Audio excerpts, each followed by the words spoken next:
If you ever needed a masterclass in gaslighting, Meghan Markle just handed it to us on a silver platter. In a move that has left even her most forgiving watchers blinking in disbelief, Meghan has now positioned herself as the ultimate truth seeker. Yes, the same woman whose public narrative has more plot twists than a daytime soap opera is demanding honesty from everyone else. She actually went on record asking people to tell the truth about her, not in some offhand, joking way.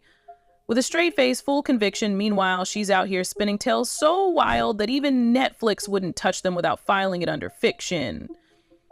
Now, let's talk about that infamous Father's Day video, the one that was supposed to feel heartwarming and nostalgic, but instead ended up raising more eyebrows than admiration.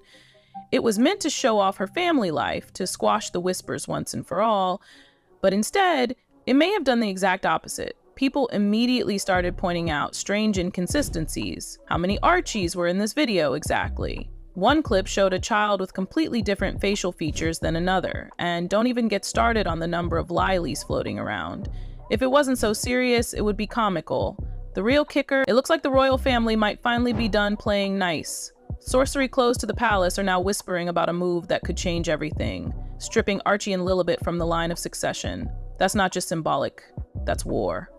And Meghan, despite all her theatrics, did not see this coming. She spent years pushing boundaries, bending truths, and manipulating optics, but even she didn't expect the monarchy to hit back this hard. Okay, for now, focus here for a minute. Don't worry, their drama will keep going on. Think a little about yourself too. An Indonesian scientist has uncovered a shocking truth about belly fat, and it has nothing to do with diet or exercise. 95% of people who tried this strange bedtime ritual lost 25 pounds or more. Some even dropped over 50, all while sleeping. No gym, no starving, just one simple step before bed. It sounds crazy, but it's backed by science. Tap the link in the description and see for yourself. And you know what? They might just do it for real this time. Let's rewind for a second. Remember when Meghan said she was basically a prisoner in the palace? That she couldn't even access her passport, driver's license, or car keys? She painted a picture of royal life that sounded more like solitary confinement. But people did the math. The trips to Ibiza with Elton John, the baby shower in New York, the secret getaways to Canada, the private visits to Italy, all while allegedly being trapped. So, if she didn't have a passport, how did she manage to rack up more frequent flyer miles than a touring DJ? And here's where things get darker. Meghan is now floating this narrative that the royal family knew she didn't actually carry Archie, and they signed off on it, that they were somehow in on this massive cover-up. Think about that for a second. She's not just saying the pregnancy was fake, she's saying the palace forced her to lie, that they were complicit, that they helped stage the biggest royal hoax in decades. This isn't just desperate, it's nuclear-level deflection. What's wild is how bold she's become in doubling down, like that podcast moment where she dramatically says, "I just want people to tell the truth about me." That's rich coming from someone who's allegedly had multiple fake social media accounts, dodged product deliveries, doctored images, and claimed her father died when he's very much alive and begging to reconcile. The woman literally had 28 producers quit her Spotify deal, and even Oprah, yes, Oprah, has quietly moved on. And yet here she is, doubling down in public again, stopping what looks like pre-recorded hospital footage during the pandemic to prove she gave birth, except the timeline is off. Rules were strict, partners weren't even allowed inside delivery rooms, but in Meghan's world, the facts always shift to suit the fairy tale. This is just the beginning, because the palace, they've had enough. And this time they're not staying silent. Meghan's biggest problem isn't just that people are catching on, it's that she keeps underestimating how many receipts the internet has. The woman once claimed she had no control over anything, yet somehow managed to coordinate high-production Netflix scenes, designer outfits, and camera angles flattering enough to fool Vogue. Father's Day video, for example, wasn't just poorly timed, it was loaded with recycled Netflix footage. awkward inserts, and what some viewers believe might even include another royal's child. People have pointed out one baby's resemblance to Princess Eugenie's son, and when the editing gets that sloppy, it starts to look less like storytelling and more like damage control. But the real chaos came when Meghan hinted that the palace had approved the entire stunt, that they had known about the fake pregnancy, the prosthetic bump, the staged photo ops, all of it, that they didn't just tolerate the lie, but enabled it. It's an accusation so explosive it could shatter what little ties remain between her and the royals. Yet, Meghan says it like she's delivering a TED Talk, as if the institution forced her to play along. The message is clear. I didn't want to lie. They made me. What's hard to ignore is how often her stories don't align with the facts. For example, in her Oprah sit-down, Meghan claimed the press never asked her to pose for the traditional post-birth photo op. But insiders close to the palace said that's not how it went down. Meghan allegedly declined unless her demands were met, specifically that Archie be given a title, no title, no photo, which makes her later statements about feeling excluded feel less like victimhood and more like leverage. And let's not gloss over how often Meghan plays the "they were racist" card without ever producing specific examples. Saying the royals didn't want Archie to have a title because of concerns about his skin tone is a massive claim, yet there's never a name, never a clear source, no vague suggestive language. And when pushed, she conveniently backpedals, letting the public fill in the blanks. That's not speaking truth, that's planting landmines. Harry, for his part, seems trapped in this web. He once admitted flat out that he would never left the royal family if it hadn't been for Meghan. And honestly, that explains a lot. Because even when Meghan says something wild, Harry often looks like he's hearing it for the first time too. He's either the most supportive husband in the world, or he's realizing that he traded royal duty for a PR circus that's spiraling out of control. It doesn't help that Meghan's supposed proof often backfires, like when she dropped that 2021 hospital clip to show she gave birth to Lilibet, but everyone quickly noticed the setting didn't match pandemic restrictions. At the time, California hospitals were still enforcing strict no-visitor rules.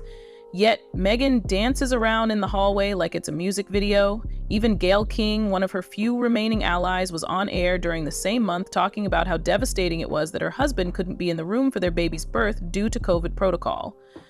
So, how did Meghan manage to film in a hospital hallway with a full crew and no mask? People are tired of asking that question, because every time they do, the answer shifts. That's what's causing the public to turn, not some tabloid smear campaign. It's the exhaustion of trying to keep up with stories that unravel the moment you start paying attention.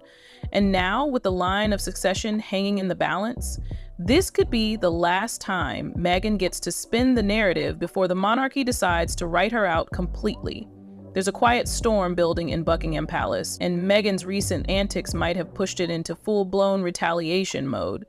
According to whispers coming from inside the palace walls, the royal family is preparing to take a move that's long been rumored but never confirmed. Stripping Archie and Lilibet of their places in the line of succession, not tomorrow, not eventually. Now, the plan is reportedly being fast-tracked, and it's not out of revenge. It's out of necessity. The monarchy, for all its flaws, is built on image and legacy, and Meghan, she's become a walking liability. What made the royals snap wasn't just the fake pregnancy accusations or the shady video edits. It was the suggestion that they, the crown, were complicit. Meghan didn't just try to rewrite her own story, she tried to drag the institution into it. That's a whole different level of dangerous, because if the world starts believing the palace covered up a fake birth, the damage goes way beyond her. It undermines the entire royal line. Every heir, every protocol, every tradition starts to look like theater.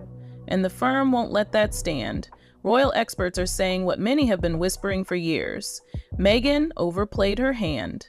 The palace gave her room to adapt, to adjust, to ease into royal life. Instead, she turned every gesture into a grievance, and every privilege into a platform.